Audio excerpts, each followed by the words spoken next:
governance in this country, there is reference to his leadership.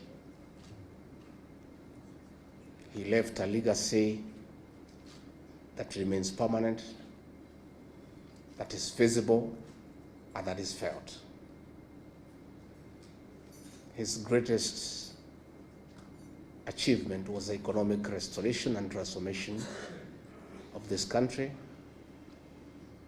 And because I'm somebody who listens to the ordinary people, they tell me, don't tell us about economic growth, don't tell us about economic survey, don't tell us the economy has improved from this percentage to this percentage.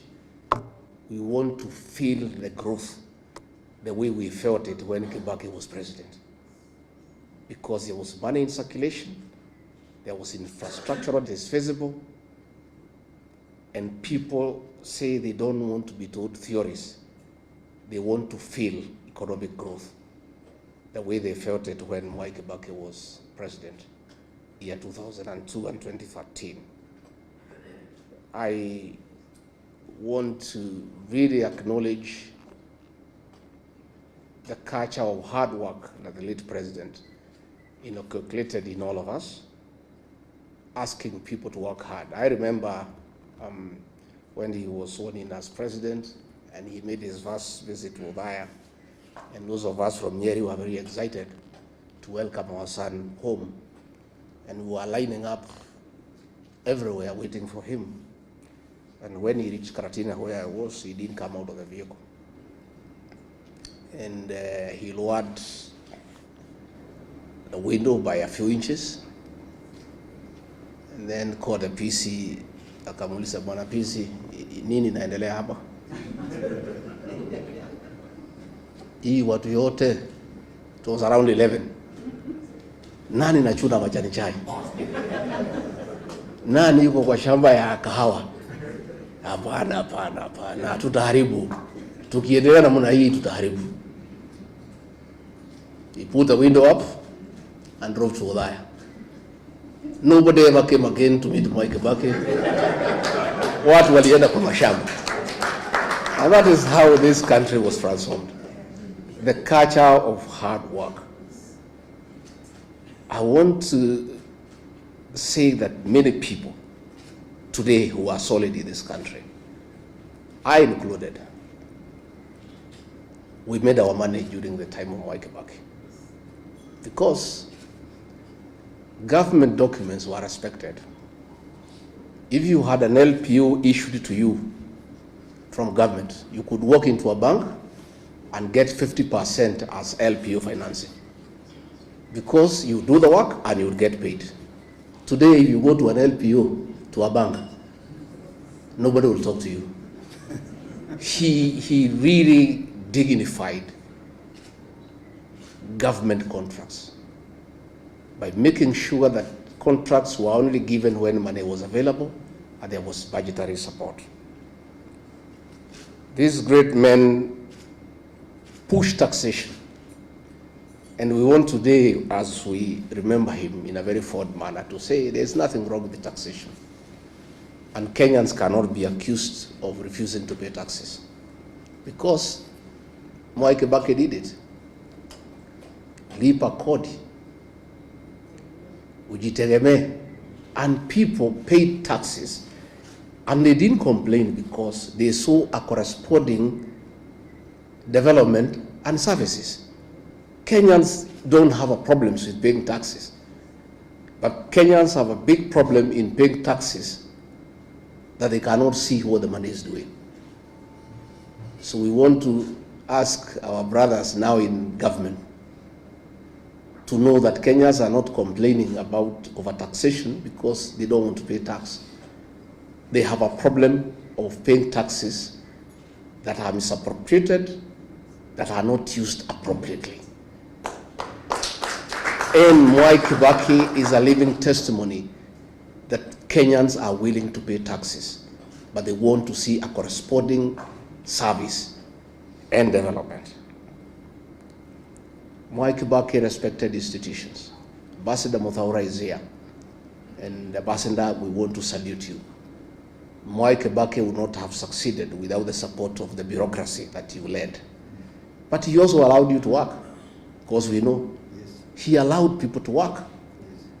Because if you have a supporting system that supports you, it can only be effective to support you if you allow them to work. Mwai Kibaki respected institutions, and going forward, that must be the way for this country, so that institutions can work. Again, we must remember him for the 2010 Constitution, and all those who say that they remember him fondly, the way to dignify his legacy is to implement the Constitution and follow it letter and spirit. Because when we do that, we'll have a good country. Mwai Kibaki spoke very little and did much. Most of us are learning from him. Nowadays, I only talk once a week. I'm becoming a good student of Mwai Kibaki. Going forward, I will talk after 2 weeks, then one a month, because he spoke very little and did a lot, and I think you don't need to speak much. You just work, and work can be seen. And if you remember free primary education, it was real. Today it isn't. And Mwai Kibaki didn't have to talk about it. How kuipigia debe, he did it, and it was there for everybody to see and to feel. Let me, Judy and your siblings, thank you, because many people do not appreciate the place of family in leadership. There's no leader who can succeed if you don't have family support. The fact that Mwai Kibaki was a very successful leader in this country speaks volume of the support that the family gave him.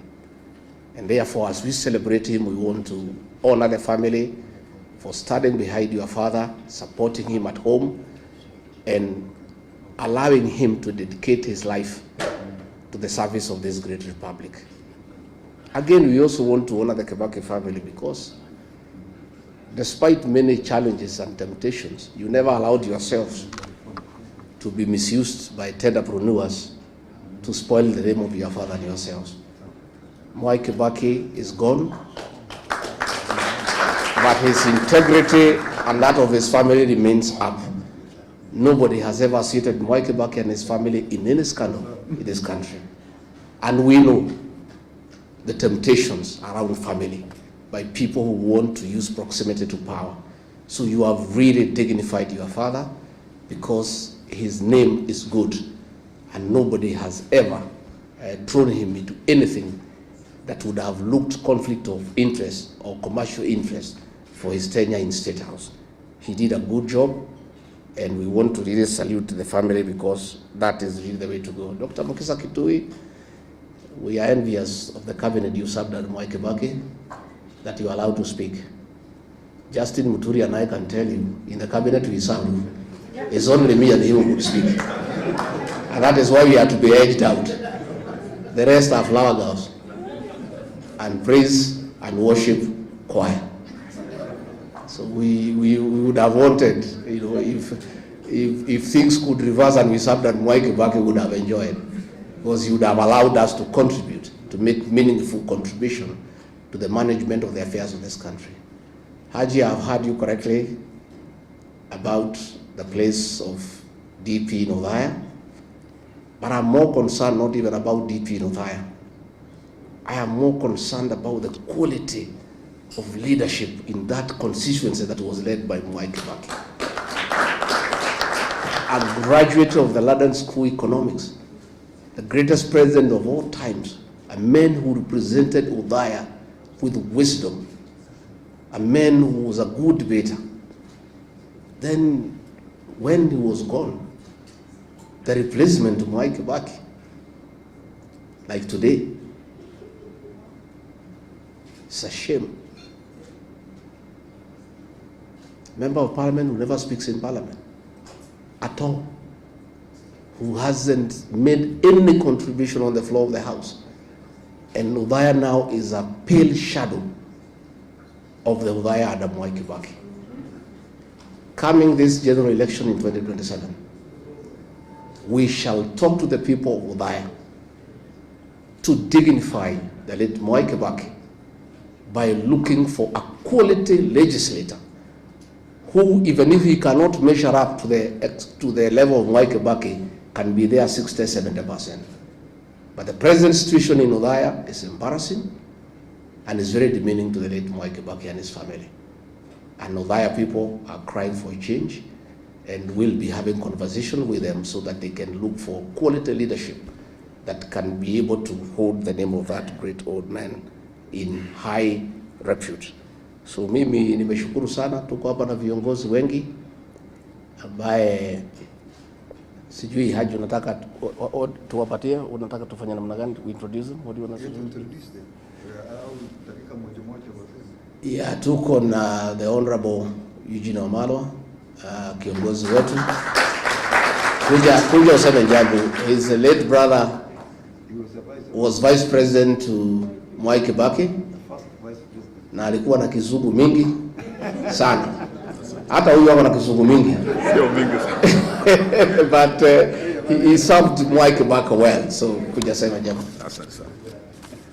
Thank you very much, Your Excellency, the Kibaki family, the DP leadership, the distinguished panel, and distinguished guests. Good afternoon. Let me start by thanking the Kibaki family and also the DP leadership for giving us the opportunity to be here today to remember a great leader. And as His Excellency has said, I think he's the most consequential leader of our republic. And as we remember him today, we remember words of a wise man who said that sometimes we are all warmed by fires we did not light, and we drink from wells we did not dig. This great leader, when you look at his symbol, there was something very unique about Kibaki. It was always about light. His symbol ya DP ilikuwa ni taa, mwangaza, lighting the way. When we came to NAC and several of our parties came together, my late brother had fought Kenya, we had others. Forming NAC again, Kibaki chose light, mwenge, yes, the torch, yes, to light the way. And the light that he left us is the Vision 2030. That is still the light guiding the journey that is our national development. We're in 2025. We have 5 years to go to 2030. So as we meet here today as leaders, let us start thinking about another light, that from 2027, as we form the next government, we can have a leadership that can light another light beyond 2030, beyond Africa Agenda 2063. And I see that leadership in this room. I see the next government in this room. I thank the organizers for choosing this historic venue. Mwai Kibaki once met here with his friend Wamalwa Kijana and his other friend Charity Ngilu. The late Kihika Kimani asked, ni nini wanaume wawili wanafanya na mwanamke mmoja kwa hoteli? Kumbe Kibaki was forming the next government. Yes. So those of you who are here, Kibaki's friends, let us look at this as a 202 moment. Let us drink from this well of inspiration, and let us be inspired to save our country, because apart from Vision 2030, the greatest legacy left us was the Constitution. He appointed me as Minister for Justice, and I remember when I invited him to address the judiciary, they were bidding him farewell. I told him, Mr. President, I don't know what historians will write about you. What would be your greatest legacy? They would have a hard time because they would wonder whether free primary education was your greatest legacy. They would wonder whether the phenomenal infrastructure development was your greatest legacy. But I told him, Your Excellency, I think your greatest legacy will be the Constitution 2010. All we need to do as a country is to remain and to protect that Constitution and to implement it fully and faithfully. It's being violated time and again. It was violated last year on the 25th of June, when young people, the Gen Z, were slaughtered, demanding for accountability, good governance, and an end to corruption. Yesterday, I was in Nakuru as a lawyer acting for Butere Girls. We are not talking about the Gen Z. This is the Gen Alpha. Kids, children, being tear gassed, being injured, being denied one of the most fundamental freedoms in that constitution, freedom of expression. A child should be allowed to express themselves freely, not as a favor from the state, but it is a constitutional protection of our children, nationally and internationally. So as we remember Mwai Kibaki, let us remember to remain and to uphold fidelity to our constitution and to get in place the right leadership in 2027. Thank you and God bless you. I think Ambassador Muthaura, please come and say something. We look upon you in public service. You are such a mentor. Thank you very much. Yeah. Thank you very much. I really wish to congratulate very much all those who have organized this event. Sometimes in Kenya, we forget our leaders. And what we are doing now is to make sure that we don't forget our leaders. Through appreciation, we become visionary so that we are able to do more and value our contributions to the country. I want to say that the professors who spoke to us about Kibaki, I think they spoke very well, but I think they forgot a few things which would have even made their presentations very strong. And this is education. I think Kibaki made a great impact in this country on education, not just primary. You know, because the party came with the free primary. But soon after that, Kibaki introduced free day secondary so that to expand, the middle, the middle education. So that really expanded education in this country. It did not stop there. He also introduced Tibet technical education so that every county, and to have a technical institute to empower people. More than that, he expanded the university education from 6 public universities to 22. And soon after, the number went even up to, I think, 33, 34. So for me, the impact that Kibaki has had on education is really what is transforming this country. There's no doubt. Sometimes we get a bit worried about the youth in the country, but the youth has been empowered. So we have a responsibility as leaders to make sure that we act ahead of the youth by expanding the economy. I'll tell you how, when Mungiki became a nuisance, when the Ministry of Youth was created, was in response to the Mungiki menace. And Kibaki realized that a lot of these people, youth, are idle. What do we do to make sure that they have opportunities for employment? So what we did was,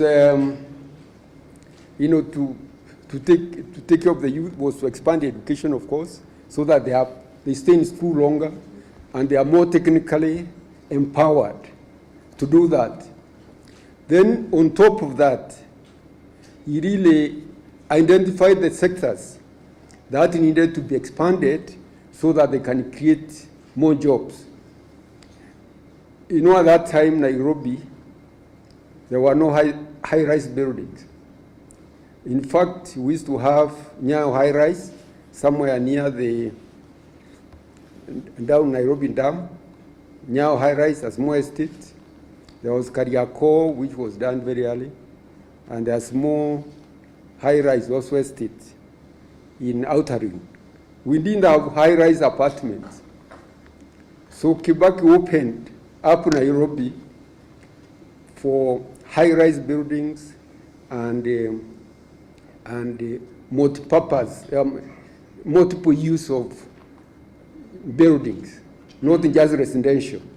You can imagine Upper Hill, one just bungalows. How many people are in Upper Hill in bungalows in 1 week each? How many people?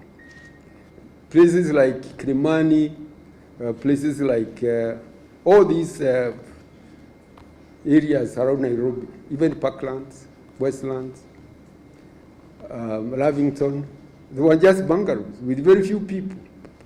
People having just 1 acre in one house, a family of 2 or 3. So you opened up, and they look at Nairobi today. I mean, all these high-rise have created also jobs, a lot of jobs. So really what I'm saying here is that Kibaki really valued think tanks very much. That's why the Economic and Social Council could come up with various options. And once he's convinced about the best option available, he would just give us, targets. There's no two-way. You are given targets. You have to deliver. And you just say, don't talk too much. People will appreciate what they can see. Do it. When people see it, you remember the roads, the development of the roads in the country, infrastructure, the ICT. I remember Kenya was when Kibaki took over, Kenya was very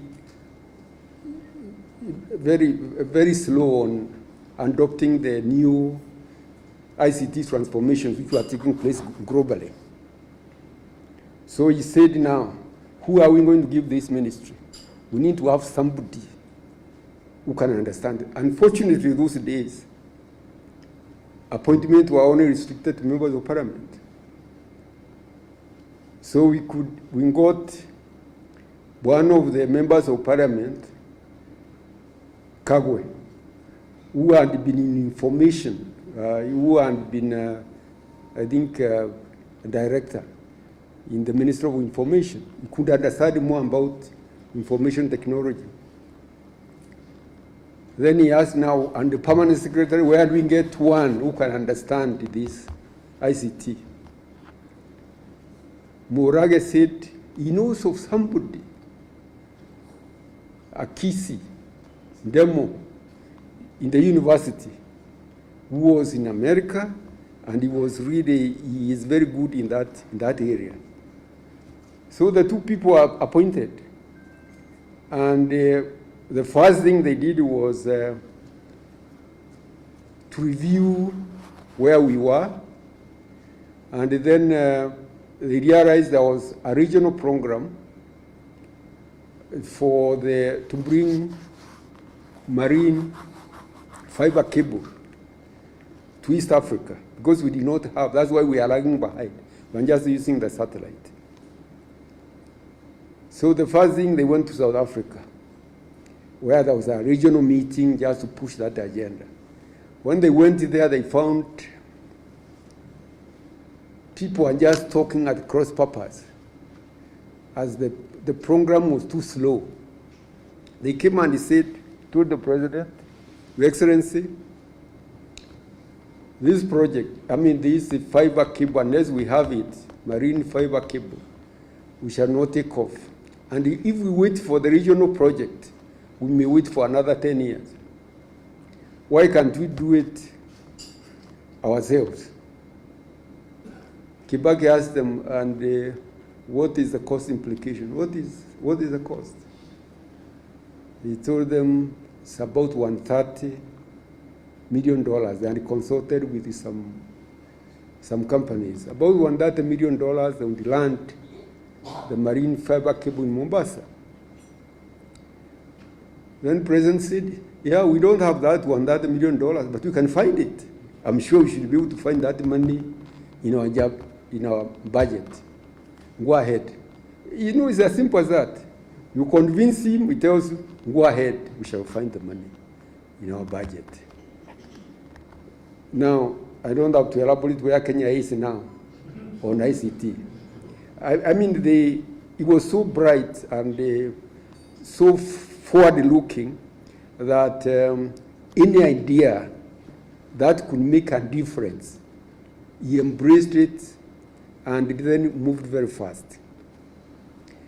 The highways, you know, the Thika Road, the parliament was complaining, members of parliament were complaining, the road was in very bad condition. It needed to be recarpeted. What do you call it?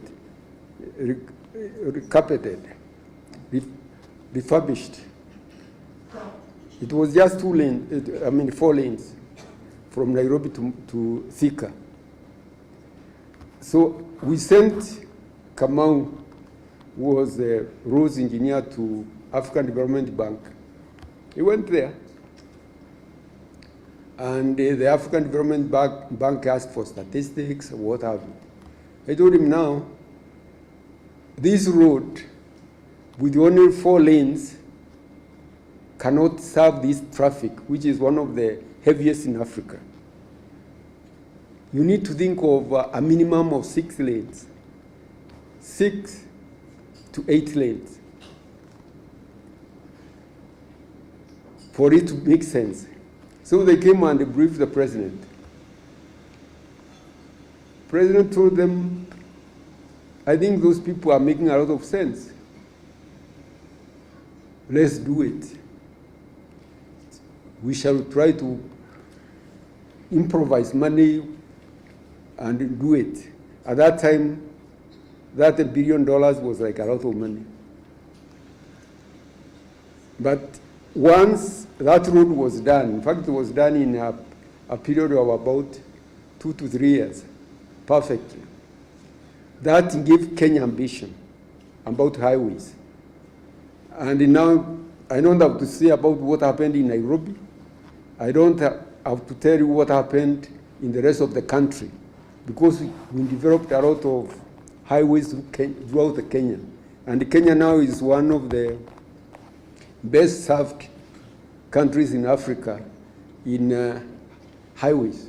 So I thought I needed to say that, to know that, you know, leadership is not just, it requires a lot of thinking also.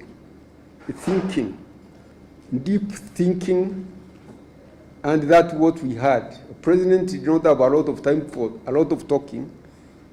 He wanted to entertain a lot of ideas and discussions. And once he is convinced, then money was not a problem. The other thing which I think may not have been very clear here is that he set limits at how much money you can use administratively. He wanted a minimum of 30% to be used for development, for investment.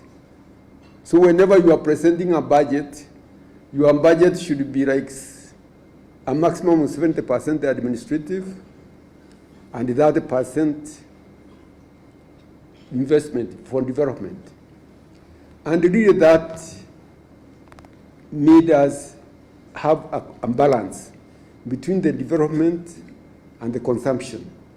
And that was because we were being led by an economist called Kibaki. We want to balance the investment and the consumption. And that went on very well. The other thing is, as an economist, he did not want to add more taxes. I remember he asked us to review more taxes. When we reviewed He said there's nothing wrong with these taxes. We don't have to add more. All that we have to do is to make tax collection more efficient and also make people own, tax, call it responsibility. The people, the Kenyan people have to own tax responsibility. And to my surprise, within the first 1 year,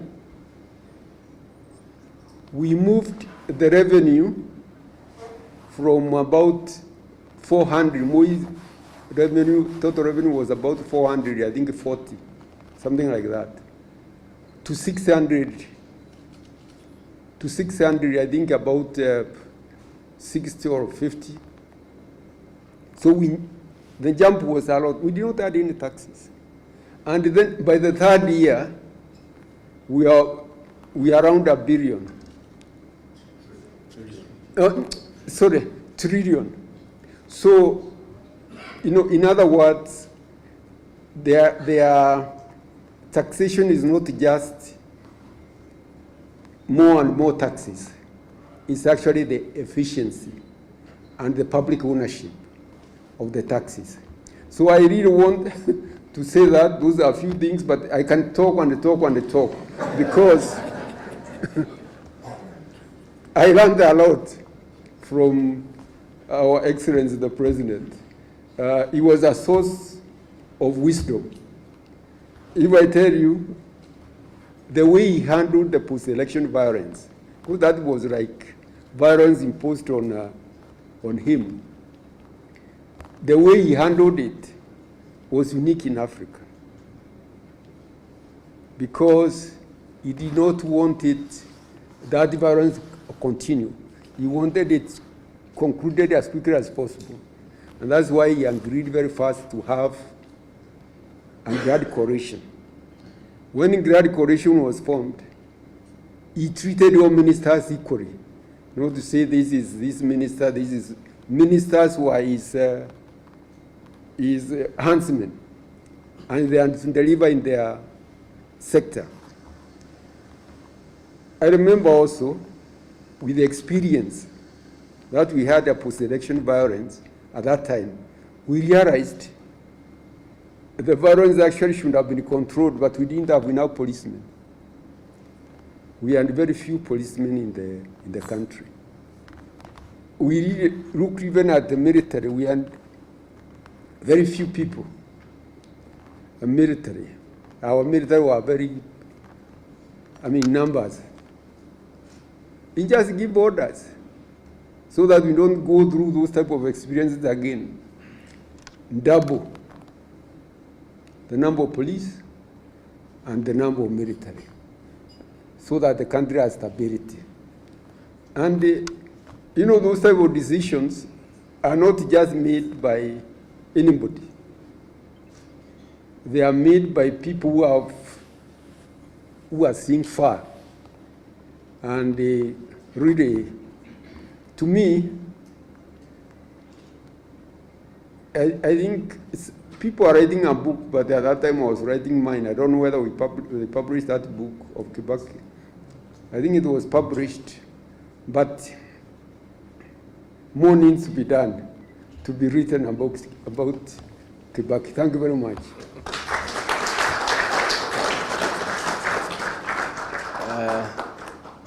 Attorney General Emeritus Justin Muturi, please don't be as brief as the ambassador. Don't be as brief as the ambassador. Exactly. He was too brief.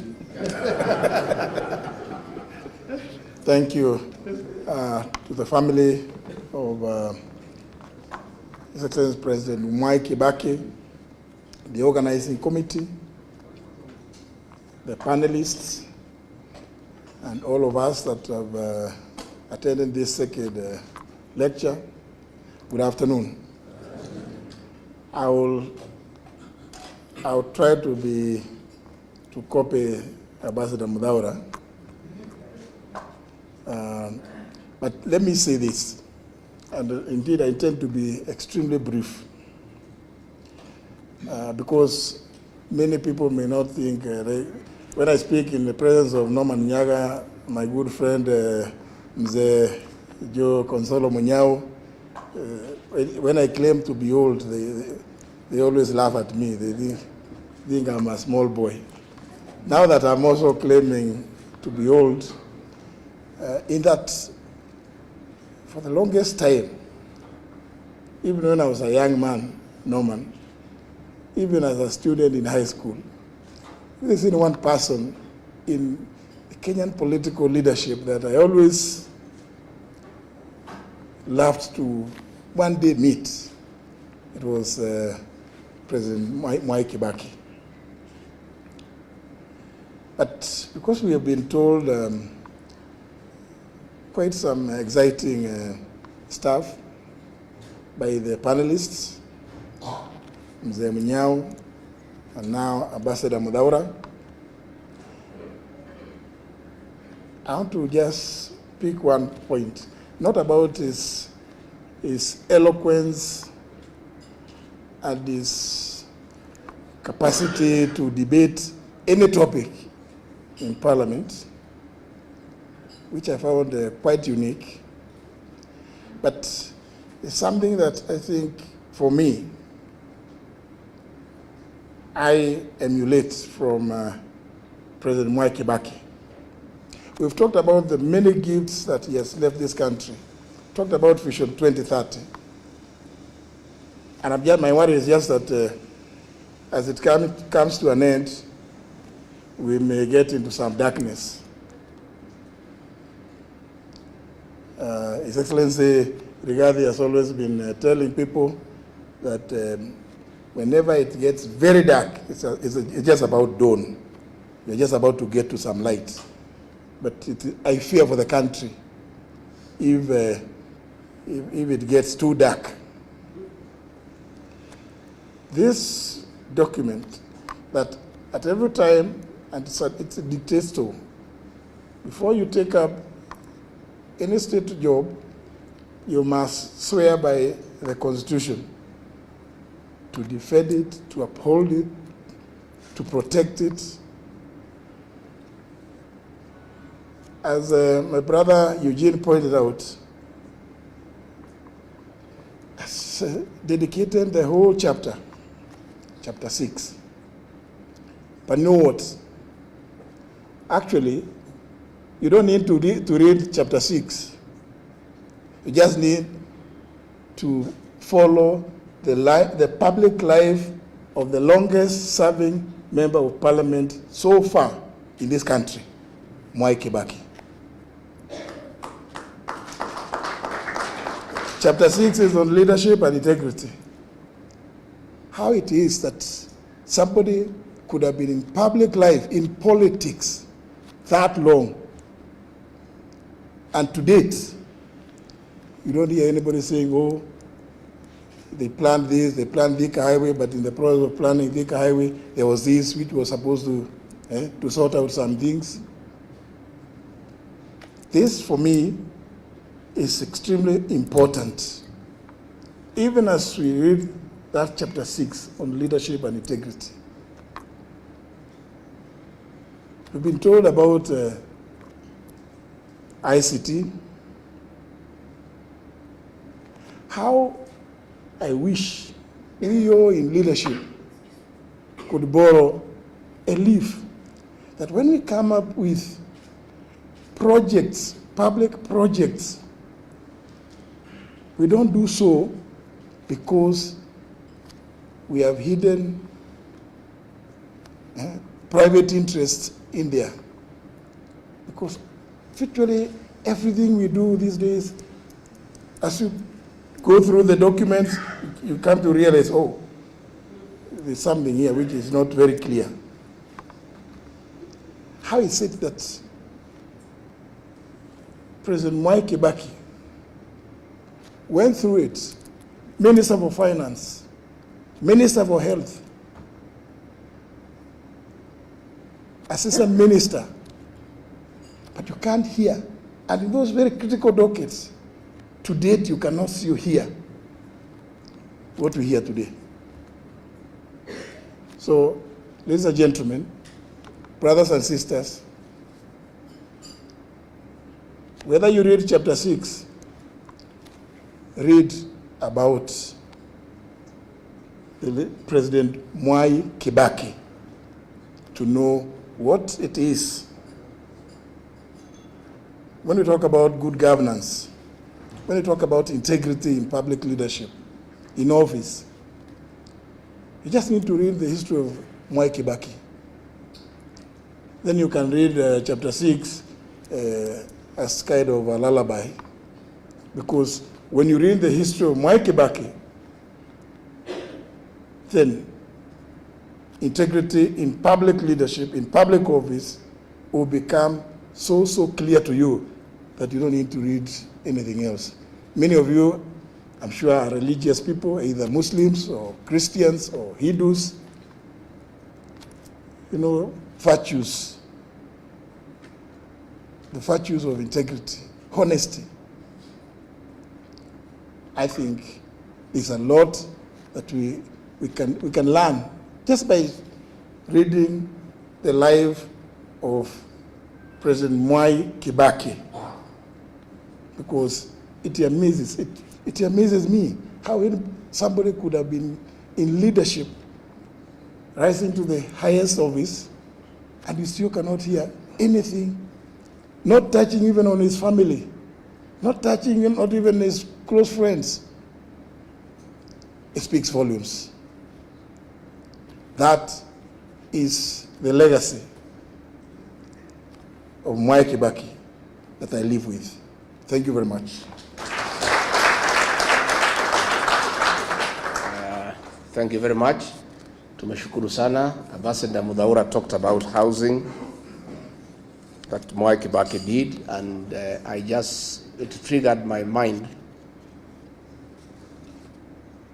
when William Ruto brought the affordable housing and there was outcry out there. People are saying they be left alone to do their own houses. And I had a conversation with him, and he says, no, we need houses. And I told him, Mwai Kibaki did a lot of housing, but not the actual construction. The government did not have a housing program. All Mwai Kibaki did was to open up the bypasses, provide infrastructure in terms of sewage, electricity, and water.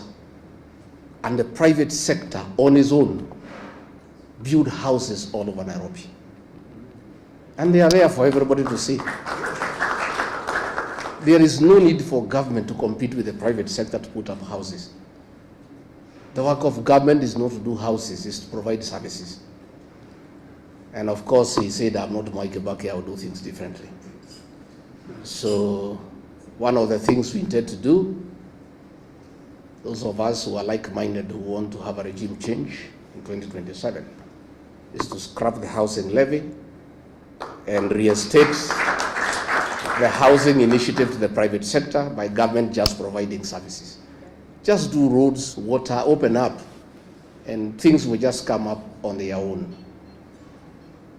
Again, I must say, I went to see Mwai Kibaki in 1988.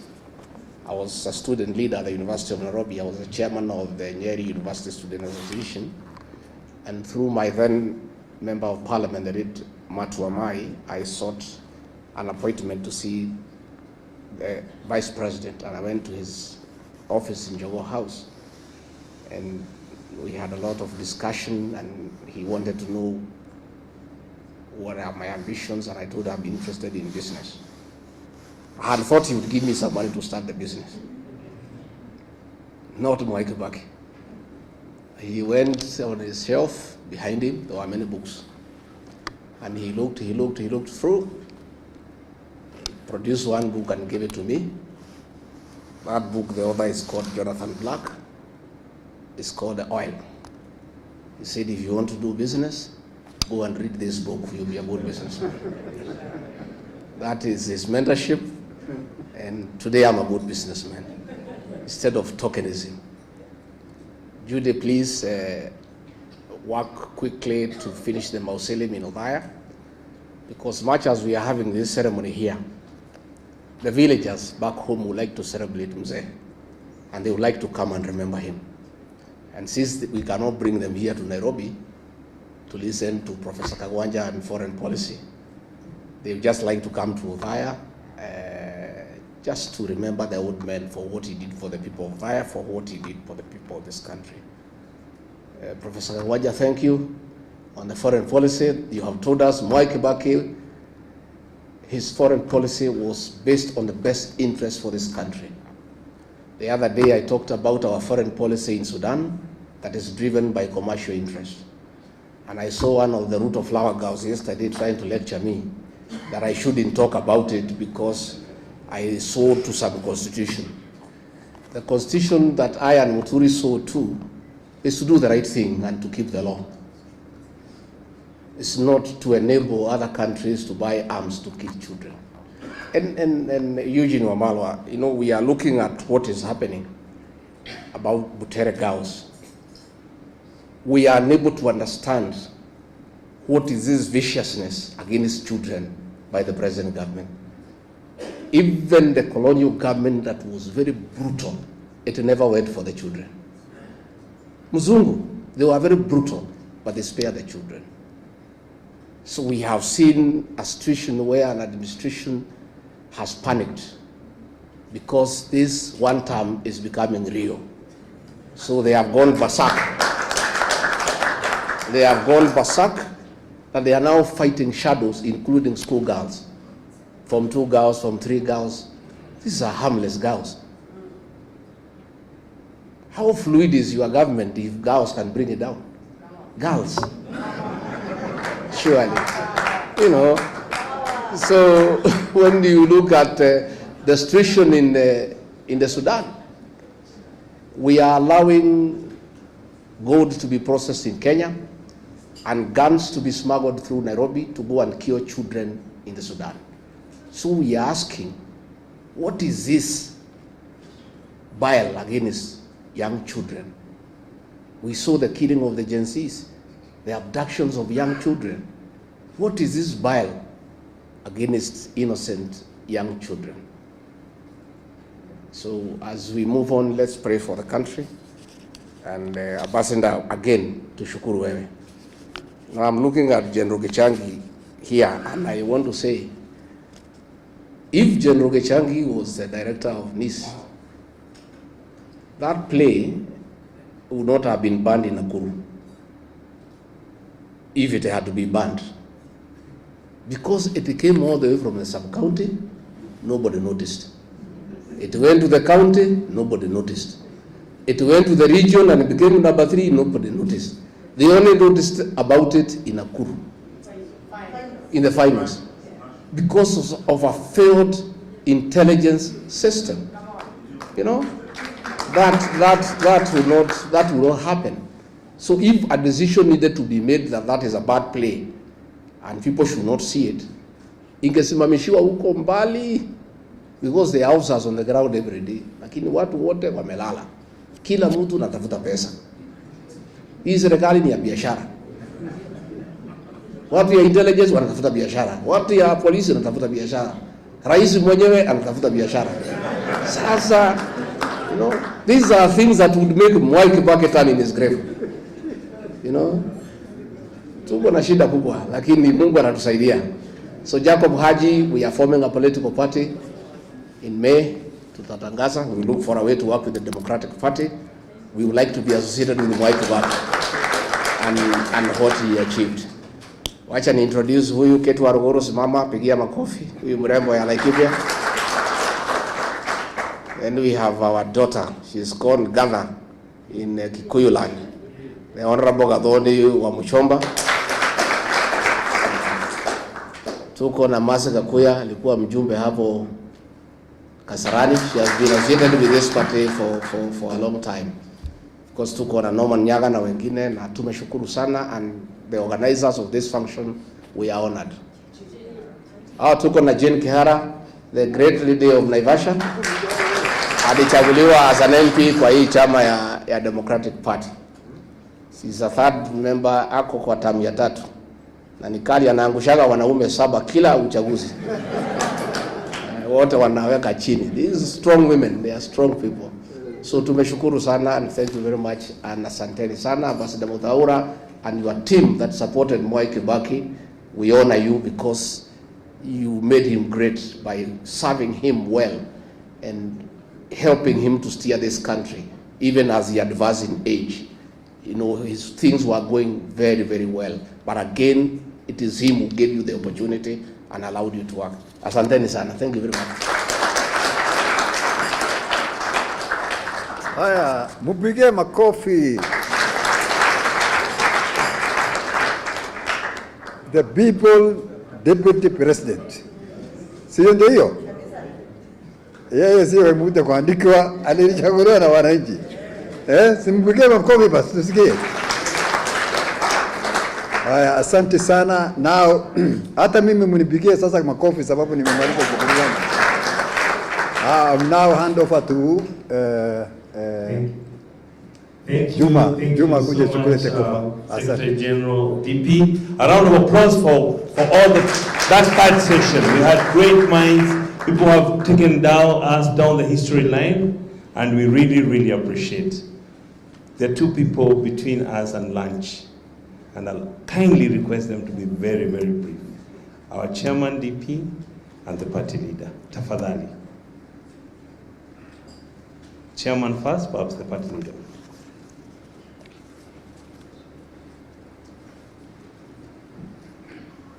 Asanteni sana. Mimi sita commit hiyo offense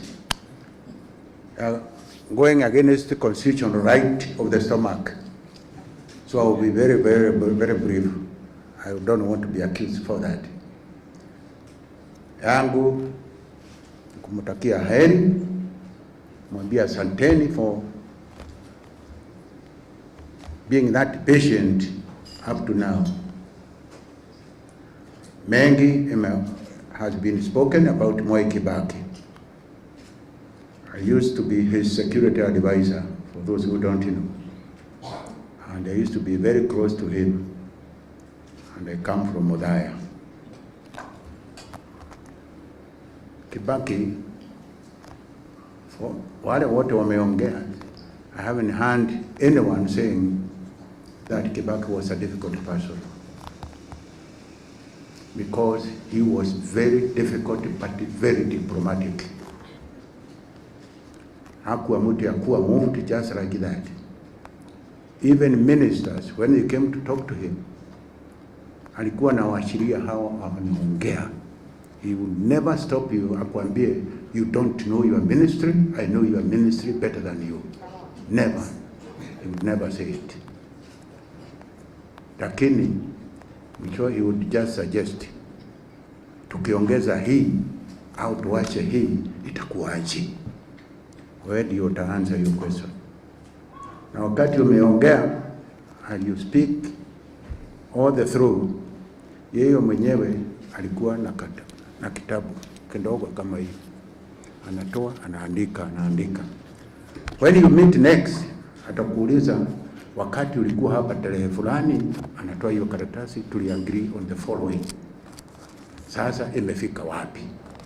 Ministers learned about that at that time.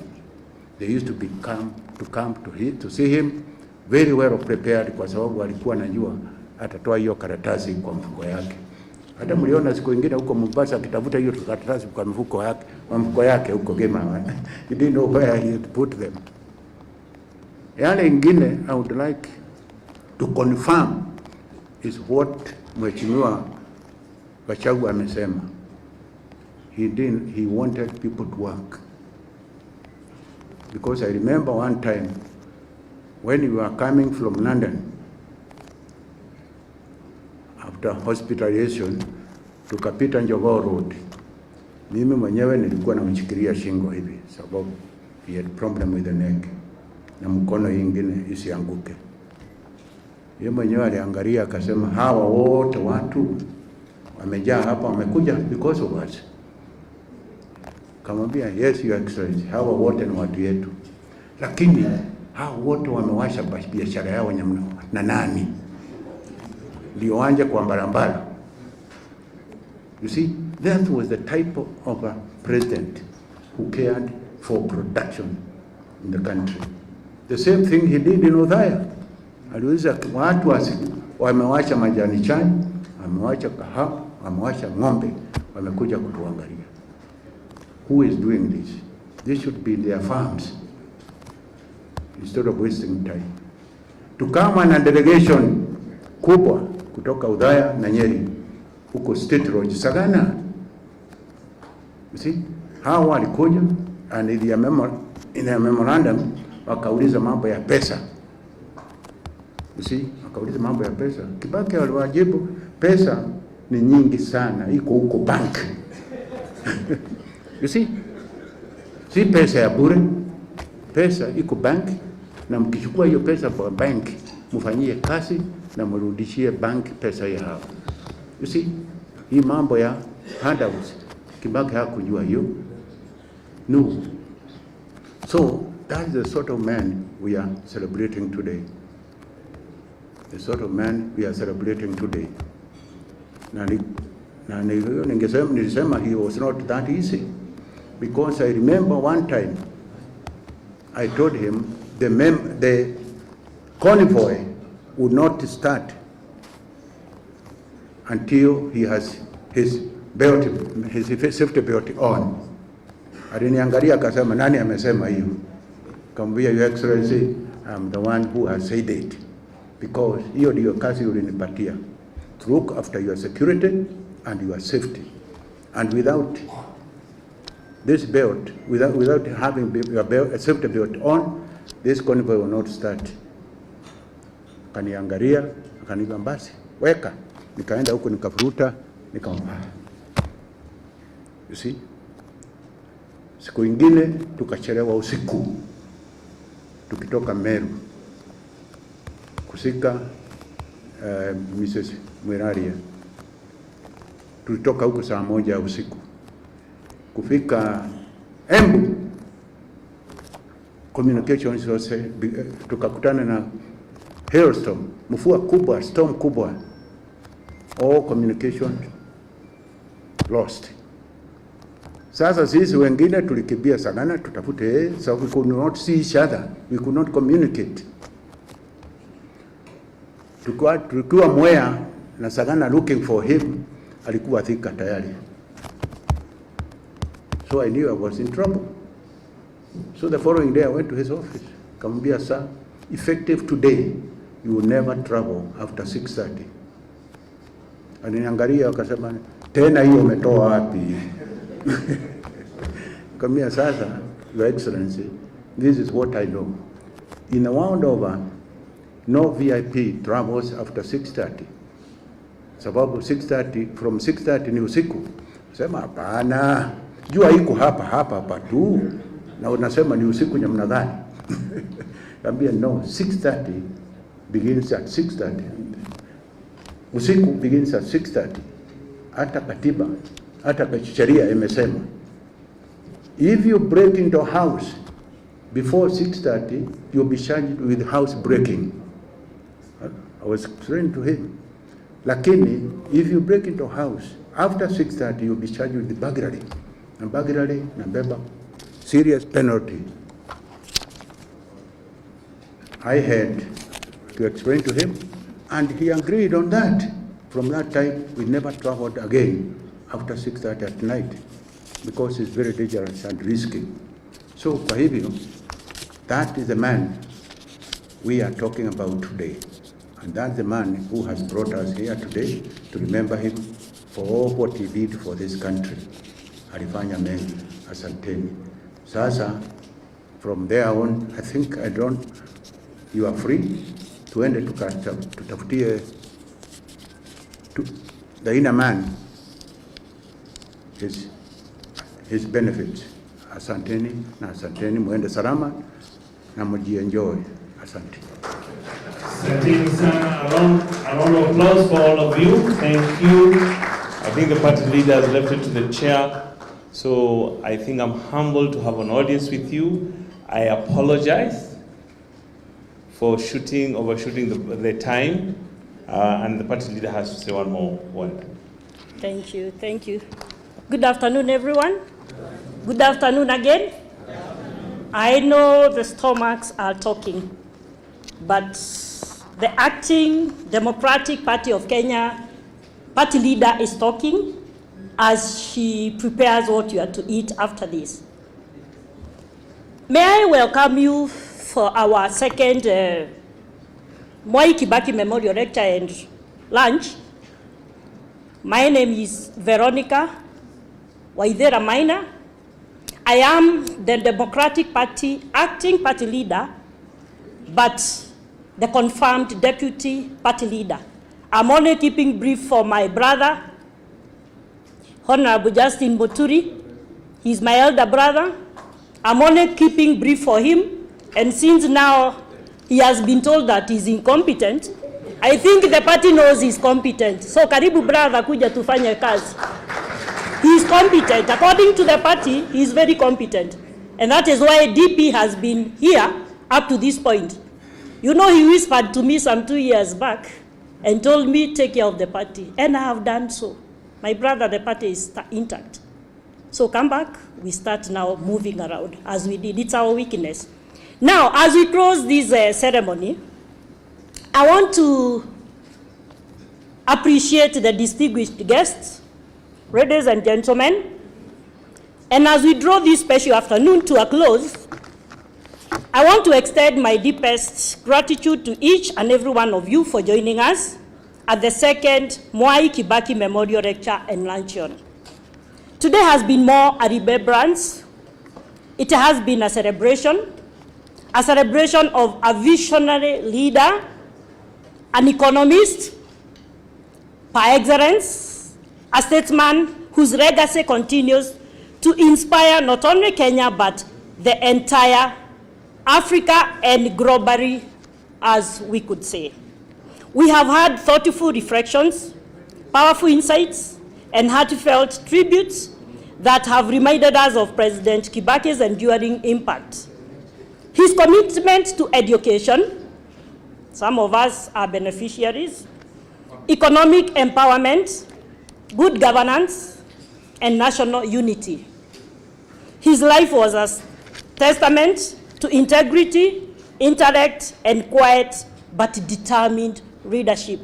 That's how we used to call him chairman. That's how we took our chairman. And may God, the angels, take care of him because he was a good man.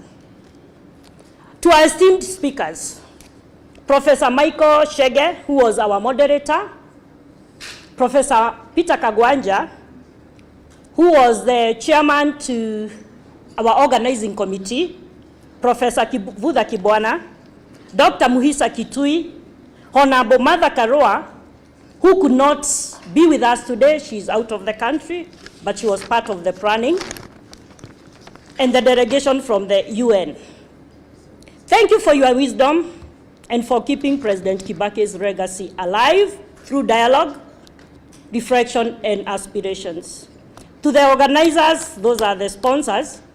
We have the organizing committee, the Democratic Party officials led by J.B. Muturi, and NEC members. We also have the Democratic Foundation. We have a foundation that was started by our founder, who is Mwai Kibaki. We have a foundation. And then the Kibaki family. Judy, thank you. The many times we've met here, it is not in vain that you really loved your father. May his soul rest in peace.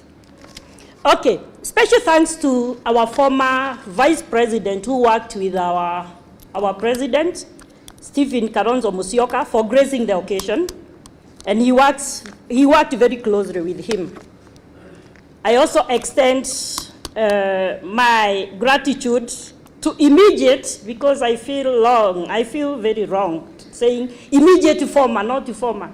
The people elected president, his deputy president, His Excellency Rigathi Gachagua, popularly known as Rigi G, for honoring the invitation and making this occasion very special.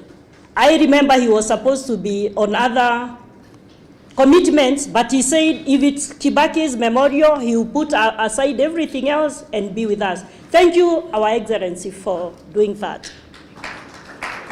I also want to give special thanks to former AG, the immediate former CS, public service, and I've just said that being told that he's incompetent, I'm on live TV and I want to say, to DP, he's not incompetent. He's what DP has been where we are today.